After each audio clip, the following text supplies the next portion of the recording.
Unit 132 కేవీలో జరిగిన ప్రమాదానికి బాధ్యులైన అధికారులపై చర్యలు తీసుకోవాలని కోరుతూ కేవీసీఏ జేఏసీ చైర్మన్ ఈశ్వర్రావు వరంగల్ జిల్లాలోని నర్సంపేట 132 కేవీలో విధి నిర్వహణలో ఉన్న కృష్ణ గ్రేడ్ 1 కార్మికునితో సంబంధిత అధికారులు పెయింటింగ్ చేపించారు.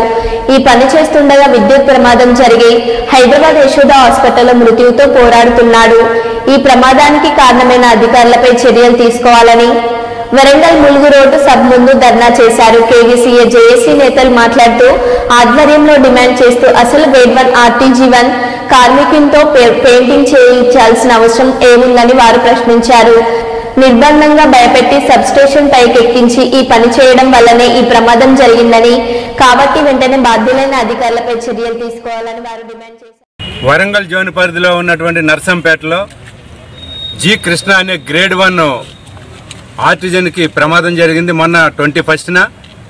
దీనికి పూర్తి బాధ్యత ఈ జోన్లో ఉన్నటువంటి ఏఈ నుంచి సిఈ వరకు బాధ్యత వహించాలని చెప్పి తెలంగాణ విద్యుత్ artisans conversion joint action committee చైర్మన్గా నేను డిమాండ్ చేస్తా ఉన్నాను. అసలు గ్రేడ్ 1 కార్మికుడు సబ్స్టేషన్ ఆపరేషన్ చేయాలి. 132 కేవీ కావచ్చు, 220 కేవీ కావచ్చు, 400 కేవీ కావచ్చు. అట్లాంటి ఒక ఆర్టిజన్ కార్మికుడిని, గ్రేడ్ 1 కార్మికుడిని బస్ బార్ పైకెక్కించి పెయింటింగ్ లేపిస్తా ఉన్నారు. అంటే డిప్లొమా చదివినటువంటి క్యాండిడేట్ అటువంటి క్యాండిడేట్తో పెయింటింగ్ వేయించడం అంటే ఇక్కడ ఉన్నటువంటి సిఈ గారు ఏం చేస్తున్నాడు, ఎస్సీ గారు ఏం చేస్తున్నాడు, డిఈ, ఏడీ, ఏఈలు ఏం చేస్తున్నారని చెప్పి జేఏసీగా మేము ప్రశ్నిస్తా ఉన్నాము. ఈ ప్రమాదానికి అసలు ఈ సబ్ ఇంజనీర్ ర్యాంక్ ఉన్నటువంటి ఈ కార్మికుడు పైకి ఎక్కాల్సినటువంటి అవసరం లేదు. కానీ బలవంతంగా నిర్బంధంగా పైకి ఎక్కించారు. ఎక్కను ఈ పని నాది కాదు అని అంటే డ్యూటీ నుంచి సస్పెండ్ చేస్తాను, రిమూవ్ చేస్తానని చెప్పేసి బెదిరిస్తా ఉన్నారు.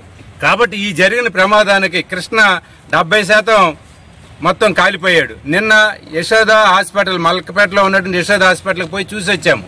డాక్టర్స్ లోపలకు వెళ్ళడానికి కూడా పర్మిషన్ ఇవ్వలే. డాక్టర్స్ని అడిగితే 70% కాలిపోయాడని చెప్పారు. అంటే 70% కాలిన తర్వాత ఆ క్యాండిడేట్ యొక్క మృత్యుతో పోరాడమే తప్ప అది ఏ రకంగా బయటపడతాడనేది కూడా మాకు కూడా అనుమానంగా ఉంది. దీనికి పూర్తి బాధ్యత అయినటువంటి ఏఈ కావచ్చు, ఏడీ కావచ్చు, డిఈ కావచ్చు, వీళ్ళ మీద వెంటనే సస్పెండ్ చేయాలి, తక్షణమే పోలీస్ కేసు పెట్టాలి. లేనిపోయిన పక్షంలో మా జాయింట్ యాక్షన్ కమిటీ మొత్తం రాష్ట్రంలో ఉన్నటువంటి అన్ని సబ్ స్టేషన్స్ దగ్గర, అన్ని సిఈ ఆఫీసుల ముందు పెద్ద ఎత్తున ఆందోళన చేయడానికి మేము సిద్ధపడతాము. అటువంటి పరిస్థితి రాకుండా నిన్ననే ట్రాన్స్కో సీఎండీ గారి దృష్టికి కూడా తీసుకుని వెళ్ళాము. అట్లా యాక్షన్ కమిటీ నాయకులుగా మేము ఇక్కడికి వస్తున్నామని తెలిసి సిఈ గారు ఎస్కేప్ అయ్యాడు. ఎక్కడికి పోయాడో తెలియదు. ఎస్సీ గారు ఎస్కేప్ అయ్యాడు. ఈవేళ ఎస్కేప్ కావచ్చు, రేపు ఎస్కేప్ కావచ్చు. ఎప్పుడైనా కూడా సిఈ గారిని, ఎస్సీ గారిని పట్టుకుంటాం, నిలదీస్తాం. భవిష్యత్తులో కూడా ఎవరి పని వాళ్ళు చేయాలి. దీని ద్వారా ఇక్కడ ఉన్నటువంటి సిఈకి, ఎస్సీకి, డిఈలకి హెచ్చరిక చేస్తా ఉన్నాం. రాబోయే రోజుల్లో మరింత ఈ పోరాటం ఉధృతం చేస్తాము. తక్షణమే కృష్ణకి న్యాయం చేయాలి, మెరుగైనటువంటి వైద్య సౌకర్యాలు అందివ్వాలి. లేని పక్షంలో గనక అట్లాగే ఆ కార్మికుడు కోలుకుని మళ్ళీ డ్యూటీకి పోయే వరకు కూడా వేతనం చేపించడం. తద్వారా మేము ఈరోజు ఒక కార్మికుడు జీవితంలో ఇప్పుడు అక్కడ ప్రమాదవశాత్తు అయ్యి హాస్పిటల్లో చావు బతుకుల మధ్యలో ఉండడం జరిగింది. అదేవిధంగా ఈ మధ్య కాలంలోనే ధర్మసాగర్ 130 కేవీలో కూడా రాజ్కుమార్ అనే వ్యక్తి కూడా ఇదే విధంగా పనిచేస్తూ తన కింద పడి ఈరోజు నడవలేని పరిస్థితి. అది హాస్పిటల్లో ఖర్చులు అంటే ఏదో పెట్టారు నామమాత్రంగా, కానీ ఈరోజు ఆయన నడవలేని పరిస్థితి. ఆయన వెన్నుపూస ఇరిగిపోయి ఇంటికాడ ఫిజియోథెరపీ చేయించుకోవడానికి కూడా డబ్బులు లేవు. మరి వాడికి భరించాలి. ఇప్పుడు అధికారులు భరిస్తారా? ఎవరు భరిస్తారు? అతనికి జీతం రావట్లేదు, ప్లస్ ఆయన నడవలేని పరిస్థితి. ఇప్పుడు ఆ కుటుంబానికి దిక్కేవారు, అదేవిధంగా వాళ్ళ ఫ్యామిలీ ఎవరిని భరోసా తీసుకోవాలి? కాబట్టి ఇటువంటివి ప్రత్యేకంగా ఈ డిపార్ట్మెంట్లో ఆర్టిజన్ కార్మికులకే మొత్తం కూడా ప్రాణ నష్టాలు కానీ, అదేవిధంగా జీవోత్సవాలుగా మా పరిస్థితి కూడా నడవలేని పరిస్థితికి పోవడం కానీ, గాయాలు అవ్వడం కానీ ఇవన్నీ కూడా ఆర్టిజన్ కార్మికులకే జరుగుతున్నాయి. కాబట్టి ప్రభుత్వం మేమందరం కూడా కన్వర్షన్ అడిగితే మాకు కన్వర్షన్ చేయడానికి ఇబ్బంది అంటారు కొంతమంది అధికారులు, కొంతమంది నాయకులు అంటారు. మీకు ఎందుకు ఇవ్వాలి కన్వర్షన్ అంటారు. మరి చచ్చేది ఎవరు? ఈరోజు జరుగుతున్న అన్యాయం ఎవరికి? ఈరోజు జీవోత్సవాలాగా దిక్కు లేని పరిస్థితులకు ఎవరిపోతున్నారు. మరి వారికి న్యాయం చేయాల్సిన అవసరం ఉన్నది.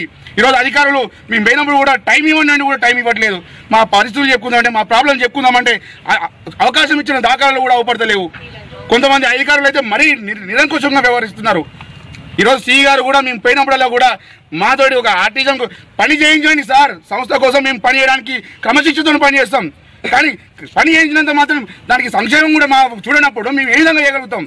నష్టం జరిగినప్పుడు భర్తీ చేయాల్సిన అవసరం ఎవరిది? ఖచ్చితంగా బాధ్యత సి గారు అధికారులు భరించాల్సిన అవసరం ఉన్నది. కాబట్టి జేఏసీ తరఫున మా నాయకుడు చైర్మన్ గారు కన్వీనర్ గారి ఆధ్వర్యంలో ఈ యొక్క పోరాటం కనుక న్యాయం జరగబోతే ఇది ఇంకా ఉధృతం జరుగుతుందని కూడా ప్రతి ఒక్కరు కూడా తెలియజేస్తూ థ్యాంక్ యూ. మీ అందరికీ కూడా థ్యాంక్ యూ. నా పేరు కందికొండ వెంకటేష్, జేఏసీ వరంగల్ కన్వీనర్.